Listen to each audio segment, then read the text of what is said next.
How to play Monoposto multiplayer with friends.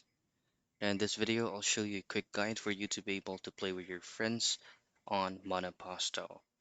Before you go ahead and pull this up, make sure that you're using the updated version of Monoposto so you will have this kind of feature. So this is going to be your dashboard. All you have to do first is to tap on Online Duel, which is located at the right portion of the screen. And for you to customize your current lobby, you just have to tap on this pencil icon at the top right. And this is where you'll have to input your private code. Your private code should be your password.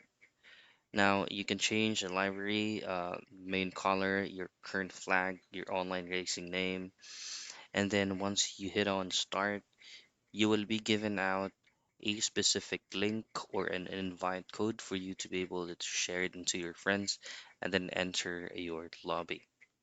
And that's it. That's how to play Monoposto multiplayer with friends.